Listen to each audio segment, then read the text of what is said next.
Before we get into this video, I do just kind of want to warn anybody that may be easily triggered by conversations about mental health that you might want to click off this video or maybe just save it for a later time. Video games and anime quite literally saved my life and continue to save my life on an ongoing basis. Now, I know I've said in a lot of videos in the past, like, oh, this game saved my life, this game saved my life, and this game saved my life, and, you know, it's probably one of those things where people hear that enough times, they're like, bro, how many times did you need your life saved? But after I reveal some truths about myself that I've never told anybody, literally not a single soul in this world today, it might make a bit more sense. So when it comes to my mental conditions, you guys already know, most of them, right? Like, the anxiety and depression and PTSD and OCD and, whatever the hell else. But the one mental condition I've never talked about and is kind of not scary for me to talk about, but it's just kind of, I don't know, it just feels kind of uncomfortable, I guess, to finally reveal this to the world.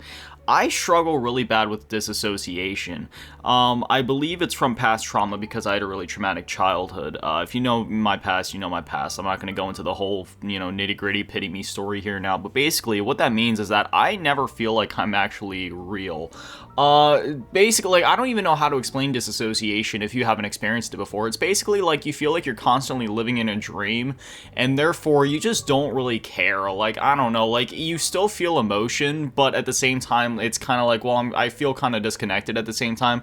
So I don't really feel a purpose to go on, or like a care to go on, or sometimes even a desire to go on, because I just kind of feel like I'm a zombie. And right now I can feel my brain freaking out because I'm like saying the truth that my brain already knows, and now it's freaking out because it's like, wait a minute, is any of this even real? And it's kind of scary to live with, but you kind of get used to it. Sometimes the disassociation is worse than others, but when you compound that with like all the other mental disorders I have, it's kind of like hell living up here, you know what I mean?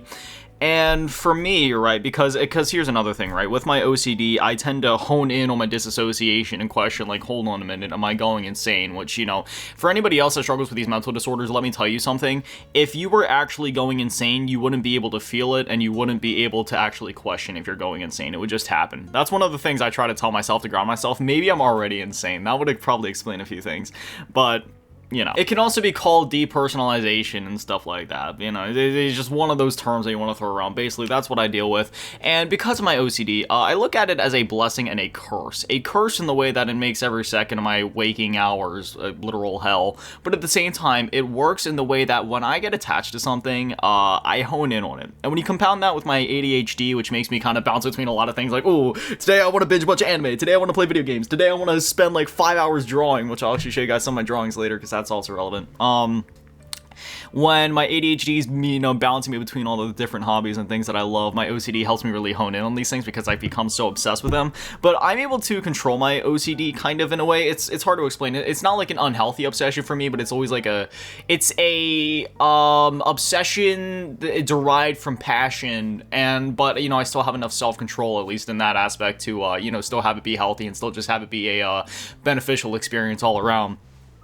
So, yeah, for example, whenever I'm, my brain's kind of going haywire, disassociating, and I feel like I'm not even real, then I'm able to just really hone in on a game, like, for example, when I went back and, played, like, Final Fantasy 15, like, 2 years ago or a year ago or whatever, it was just like, I was like, hey, this is what I'm doing this weekend. I'm gonna just sit down and I'm locking in on this, and that's what I did. I'd wake up, do the work that I needed to do, and then I'd just spend the rest of the day gaming, and it was amazing. Because I'm not even gonna lie, there is another aspect of my depersonalization or disassociation or whatever you want to call it that I don't want to spend too much time on, but because of that, sometimes I kind of, we're not going to mince words. We're not going to brush over it. We'll just kind of put it as it is. Sometimes it just kind of gives me the desire to just kind of end it all. I'm just kind of sitting there like, man, I don't even feel real. I kind of just don't really want to even be here anymore because of it. But, video games kind of, video games and anime and everything really give me a place to feel safe, a place to escape to. I've said before how I spend as much time in the physical world trying to escape into the digital one. I've said that many times before, but now with the context of that disorder, I feel like that probably makes sense for a lot of people as to why I feel that way. Because it's a lot easier to escape into that digital world, to that place where I feel safe, where I feel like I actually belong, to the place where I feel real. When I play a video game, I feel more real and connected to that world than I do in the real world. That goes for anime as well, when I'm binging the entirety of Dragon Ball again, or Dragon Ball Z, or Dragon Ball Super, or just, all the Dragon Balls, or, literally 2 days ago, I actually sat down, and I had watched Cyberpunk Edgerunners before, but, it had been a while. I was like, you know what, I'm just gonna sit down, spend this next 4.5 hours just binging it, and I binged binged all of Edgerunners in one sitting, and I'm still, you know, sitting in the post-traumatic depression of it just because that anime gets me in a way that no other anime ever has. Like, I've watched a lot of great anime. I've watched a lot of sad anime. But Edgerunners just gets me in a way. It's literally my favorite anime. Like, it's right up there with Dragon Ball. It's really hard for me to say, like, because I love them both for different reasons. Dragon Ball is just, like, rooted in my nostalgia and just, like, you know, just, like, sums up a lot of what I love about anime. But Edgerunners, I feel like in terms of an art form, I would say that Edgerunners is my favorite. It's just, it's absolutely fantastic. And if you haven't watched it before, you know, it's on Netflix. It's only 10 episodes long. Each episode's like 20 minutes long. Goes for like 4.5 hours, something like that. Here, let me just tell you this much. I told my mom about it. She's 40 years old. Never watched anime before. I mean, she has. Like, she, you know, I got my younger brother into Dragon Ball. I'm a badass older brother, by the way. I got him into a lot of the video games that he likes. I got him into a lot of, like, cool different music, like Slipknot and Metallica and Linkin Park and whatnot.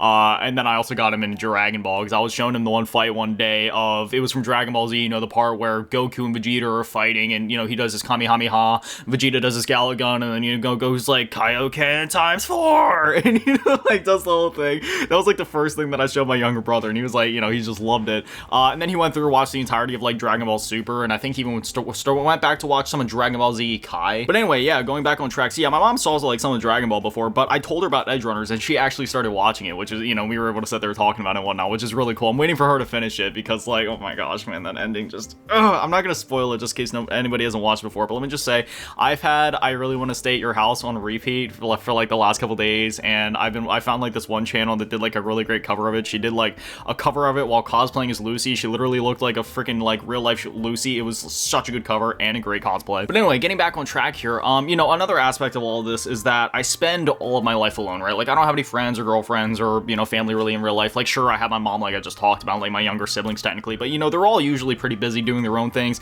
And beyond all that, you know, it's my choice to be alone, because frankly, I'm just happier when I'm alone. I like the fact that I'm a ghost in real life and nobody around me actually really knows me outside of, like, you know, maybe my mother. You know, it's just, there's something about people, even like talking to people online, and this isn't anything against like any of my friends. Like, you know, if there's any fellow content creators watching this or any other, like, you know, friends that I talk to, you know, don't take this personally. It's nothing against you personally. This is just me and how my brain is wired. I have to really be in the fucking mood to socialize. You know what I mean? I have to really be in the mood to pick up my phone, read that text message, and respond. Like, usually I see people's text messages immediately, but I don't respond for a few hours to a few days to a few weeks, if not a few months, sometimes a few years, just because I don't, like, I don't know, it's partly an ADHD thing, right? I know that's like an ADHD symptom right there of, like, you know, procrastinating the simplest task, which, you know, I have a problem with too. But I don't know what it is, man. I really need to have the desire to socialize, because I just can't do it naturally. When I talk to people, when I have to deal with people, when people are texting my phone, I just feel fucking drained, which is why I put my phone on Do Not Disturb. So again, like, if anybody is watching this and you tend to text me, don't take that personally. You can text me anytime. My phone is on Do Not Disturb all the time. It will not bother me. I will see it when I see it. Don't worry, you're good. But that's just the reason I started putting my phone on D&D, because when my phone's going off and there's like all this noise, I can't fucking take it, man. The times that I'm happiest is when I'm alone, because when I'm alone, I feel safe, because then I know nobody can hurt me. I can't hurt anybody else, even inadvertently. Nothing bad can ever happen. When I was actually talking to my mom about this like yesterday too. And I'm dead set on this. I want to work my ass off in my 20s, and then, like, I don't know, man, sometime in my 30s, if I can really work my ass off, go crazy on this YouTube shit, I want to retire, like, maybe a few decades early by the time I'm in, like, I don't know, maybe my 50s, and then I want to move to Japan, and I want to live in, like, a hut in a fucking cherry blossom forest, and that's it. I want to be alone. I don't want nobody else there. I just want it to be me, my video game collection, my anime collection, my manga collection, all the other things that I love, all my other memorabilia, and I just want to exist there. I don't want anything or anybody else around. Maybe I'll get a cat. Cats are cool. I can deal with animals. I would actually love to get a cat. That would probably help me with my mental health, if I'm going to be honest, if I could get a cat. But that's it. That's my plan. But all that being said, since I don't have a lot of connections in real life, I get really attached to characters in, like, video games and anime and, like, you know, even, like, TV shows and movies and whatnot. Like, I was just talking about with, like, Cyberpunk and Cyberpunk Edgerunners and whatnot. Like, I got so attached to the Cyberpunk game. I've said this many times before as well, where the best week of my life was the week that I spent in Night City, because I just binged that game from start to finish. I beat it in like 2 days, the main story, and then I was like, well, I need more. So then I went back and literally 100% of the game, because that's one of those games where if you're gonna play, you gotta experience it, man. You gotta go through, do all the side quests and whatnot. And I didn't even get to play the 2.0 update or the Phantom Liberty update yet, because I played the game like 3 years ago now. So I played it at launch. It was a little buggy, put it down for a bit, went back in 2022, restarted on a fresh save, and then beat it. But I had the game on PS5 now, so I want to go back and play it, because when I played the game, I literally played it on a VCR Xbox One, so, you know, it was playable, but, you know, it definitely wasn't like, you know, the full crazy 60 FPS, full density city with all the new updates and whatnot that I really want to experience. But I love that game to death. I felt so immersed in that world in a way that it's very, like, I'm not even gonna lie, man. Like, I get very immersed into every video game I play, but that game had me so immersed to a point where by the time I finished playing the game, I almost felt like there was like a transition from going from that game to real life again, and I was like, real life let me go back to Night City. You know what I mean? And then again, like with Edgerunner, it's like I was talking about, you know, I just got so lost in that world. And for me, when I play a video game or I watch an anime or a TV show or a movie, my brain gets so dialed in on it that nothing else exists. Like same thing when I'm like listening to music or reading a manga or something. It's actually kind of cool. It's literally an escape for me, and it's probably because of my disassociation that I get so attached to it, because my brain finally has something tangible and real to lock onto. Like even if it's like a match of Call of Duty, you know, even something basic like that, my brain gets so dialed into it. And I don't know how to explain it, but it's like I feel like I'm there. Like when I'm playing Call of Duty and I'm like running there, with the way my brain operates, I feel like I'm that fucking soldier, like running on the front lines in Black Ops 6, dolphin diving, doing 360 spin arounds and like sniping people in the face. When I play Minecraft, I feel like I'm there in that blocky world, building my farm, taking care of my sheep, and building my pixel art. When I play Cyberpunk, I feel like I'm in 2077, you know, running around, doing all this stuff for Eddies and, you know, trying to make my way in the world. And it's, you know, it's one of those things where sure, my mental conditions suck, but if it wasn't for those, I wouldn't be able to, you know, get this escape in the way that I'm able to, you know, and have this feeling where I can finally attach to something that I don't have at any other point in my life. Just some other examples too, like the Last of Us games. Obviously, I got really attached to those games, and even like the Last of Us show. You know, I was bawling my eyes out when season 2 happened. I won't spoil it just in case somebody else hasn't played it. But some other notable games, obviously, like Max Payne, Resident Evil, Days Gone. I know that game was a little controversial to launch, but I got really attached to that game as well. I love Days Gone, love the characters in that game. The Final Fantasy games, Metal Gear Rising, and Metal Gear as a whole, Zelda. You know, like recently back in what was it, like April, I went back and played Ocarina of Time again. It's one of the best games ever made. I love Ocarina of Time so much. I found a replica of the Ocarina from that game, and I really want to get it. I don't know how to play an Ocarina. It's weird. I know like music theory and whatnot, so I can play basically any instrument digitally. You know, just punch it in on a piano roll, no big deal. But I can't play a lot of instruments in real life. I can kind of play a harmonica, I can play guitar, I can play a bit of piano. But yeah, I really want to learn the ocarina. For me, video games and anime, it's one of those things where they pick me up when I'm down, but they also elevate me to all new heights when I'm already feeling good. Like I was saying before, like with the Cyberpunk example, where it just like transported me into that world for, you know, extended period of time. And I also have a thing in my notes here. This isn't scripted, but I do have like a few notes I kind of have, you know, punched up here just because with my ADHD, you know, my brain goes too crazy for me to really just rattle off the top sometimes and still keep a somewhat good structure. But I just love how there's video games for different moods, right? You got like Dragon Ball Xenoverse, which, you know, that's a very specific example, but I was revisiting Xenoverse 2 because they re-released the game like, I don't know, like a little over a year ago, I think, on PS5. So I finally got that, and I was just going back and playing the game again because I played it a few years ago, but I wanted to play with the new updates and whatnot, and it's been a lot of fun, you know, getting to relive a lot of those nostalgic moments. Right now I'm still working my way through the Saiyan Saga and the story. I just got up to the part where Vegeta and Nappa both become great apes, so, you know, that's really fun. I'll get to do that later once I'm done editing this video and doing my other work for the day. Then you got other games like Call of Duty, which I'm wrapping up the Black Ops 6 campaign at the moment, Minecraft, Animal Crossing, Stardew Valley, Harvest Moon, or Story of Seasons. You know, if you know the lore behind that, basically Harvest Moon and Story of Seasons are the same game. It's just whole thing.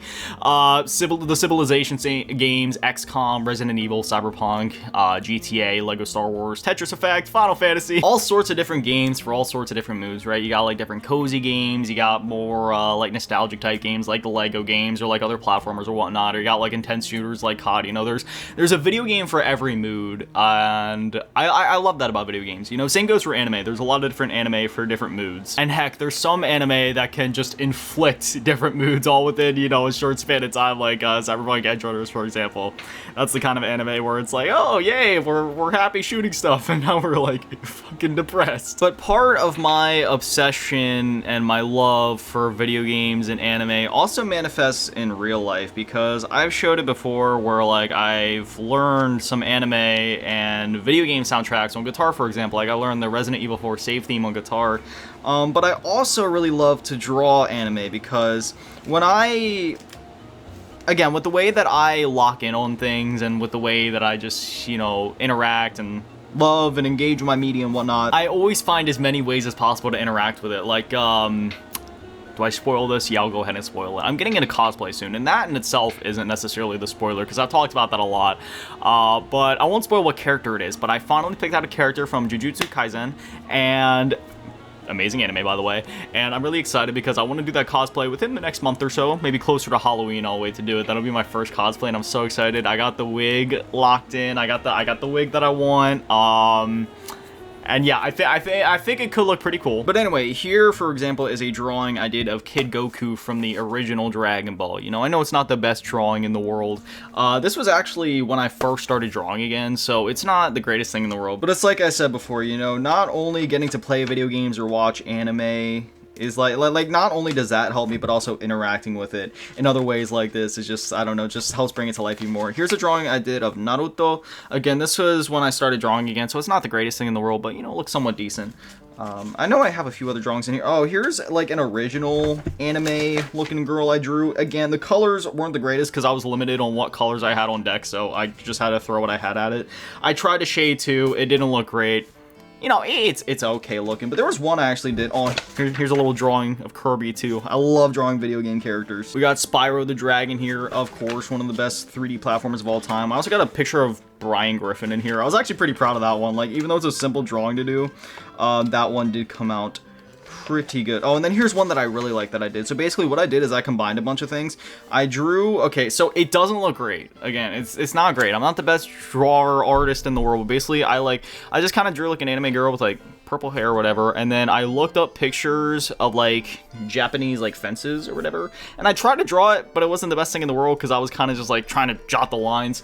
But you know, this is one of my better drawings, I think, even though again I'm not the greatest in the world. I still like how it came out. There was one that was actually coming out really good, and I might have to go into my closet real quick and see if I can find it, but I started to draw Goku, but I only got like part of his face done, but it still looked really good. Give me a sec. Oh dang, I actually got some of my drawings in here from when I really started drawing again. So this one does not look good at all, but this is like Goku. You can barely see it probably. Yeah, that one looks really bad if I'm gonna be honest. I also did one of Frieza that also looked pretty terrible. Yeah, this one right here. This like, I don't know, it looks okay, but it's like not good. There's another one I started but never got to finish of like, I don't know, it was like a sunset with some mountains or whatever. I don't even know what I was going for there. Okay, I finally found the Goku I was talking about, but I also found another picture I drew at some point. I don't know, that one, I mean, that one actually looks kind of okay. She's kind of cute. But anyway, yeah, you can see it like that. That's Goku right there. If I would have finished that, that probably would have looked freaking gnarly, dude. You can already see it like that. That looks pretty good. But I don't even know what my original reference picture was, so I don't even know where I would look for to find it now, so yep. But anyway, yeah, that's just like a little conversation about how video games and anime not only saved my life, but continue to save my life. Because, you know, kind of like I said before, you know, with my disassociation and whatnot, I kind of just, I don't even know how to put this without it sounding super bizarre or like out there, but, you know, like death just isn't a big deal to me. It's like, it all, you know, happens at some point, like, you know, whatever. So I just kind of, you know, sometimes I just kind of get in my low points, which happens more than I like to admit, where I'm just like, you know, like, whatever. What if maybe I just did it one of these days? Because, you know, I'm trying to be careful with how much I say here, because I don't want people to get genuinely worried about me or something. But, you know, if I'm going to be honest, I've always had this idea in my mind that I'm not gonna die by natural causes. It's gonna happen by my own hands, and I just don't know when it's gonna happen. It's just gonna be the day when I have the balls to do it. And I don't like saying that out loud. I know how terrible that sounds. That sounds fucking awful. Like, that's like the worst thing I could ever say. And it's probably something I should just keep to myself and not say to the internet. But it's true. That's what goes through my mind. You know, whenever I think about this stuff, it's like, you know, I'm probably not going to die of natural causes. It's probably just going to be something that I do one day. But at the same time, there's also a part of me that's like, you know, when I was, you know, just like, I'm sober now, but I did so many drugs and drank so much and smoked so much and did so much stuff for so many years, especially throughout my teenage years, and I did a lot of damage to my body. Then when you compound that on top of the 5 years of my eating disorder that I went through, where I was severely underweight and malnourished to a point of where I weighed less than I did back in elementary school for an extended period of time, for almost an entire year. Actually, no, more than a year. Yeah, it was, you know, I've done a lot of damage to my body, and you know, it's one of those things where really the Reaper comes for us all. It's only a matter of time for any of us. I don't like thinking that way because I'm the guy where, you know, I'm always online saying, like, you know, spread love and positivity. Let's stay optimistic. Enough of the pessimistic, negative bullshit. And then here I am saying the most depressive and outlandish things in the world. But I know what it's like to suffer. I know what it's like to live with these things. I know what it's like to wake up every day with my heart pounding because of my anxiety going crazy and my jaw and mouth sore because I was grinding my teeth all night and, you know, just feeling so empty and disassociated and detached from reality that, you know, you even question why you're alive some days.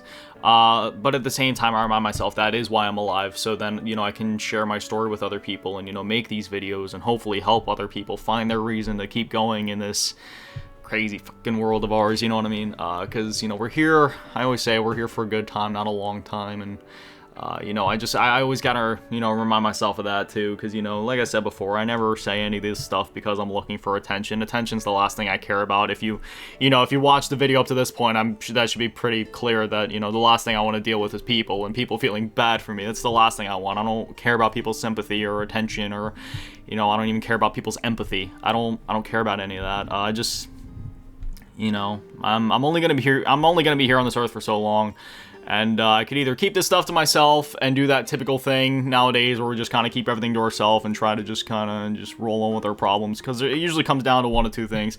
You either got people that overshare, or you got people that just keep everything to themselves. I've always kind of been somewhere in the middle, but now I'm getting to the point where it's like, you know, there's a healthy way to, you know, kind of express what you're feeling, or you know, say what's on your mind or what bothers you or what's going on. And I feel like this is kind of like the healthy middle ground here, where, you know, I'm just here putting it as it is. This is my story. This is who I am. This is the stuff that I've dealt with. And again, we're not, you know, death comes for us all at some point. And the way I see it, I would rather leave my story behind and, you know, just say the truth about these things. So then, hey, maybe if there's somebody else out there dealing with these issues, then maybe you can relate to it, and maybe it can help motivate you to where it's like, hey, yes, I understand what you're feeling. I go through all this shit as well, but, you know, I'm still here pushing on. I found my reasons to push on and carry on, even if, you know, even when things seem bleak, even when it feels like my reasons are running out, I keep pushing. I find another video game and I find another anime to binge, and that keeps me going. So yeah, whether it's video games or anime for you, or whether it's music, or whether it's another outlet, just find your niche, find your thing, find the thing that keeps you going, and don't just engage with it. Make it your everything. You know, I know like some people, when it comes to hobbies and whatnot, they'll say like, oh, healthy balance and all this. But if you're like me and it's like the last thing you're holding on to, fuck what everybody else says, fuck what they think is healthy or normal, latch onto it and make it your life, and who knows, something beautiful may just come out of it. And spoiler alert, I can tell you firsthand, yeah, something beautiful always comes out of it. But anyway, as always, a massive shout out to the Patrons and channel members to get all even the low ball tier, and an even bigger shout out to the big ball Jimmy, the Last King, and Daddy Maddie, and the biggest shout out to on the GT run with so much cheese. Thank you guys so much, guys, for Little Legends. I love you. Have an amazing day, stay beautiful. I love you all.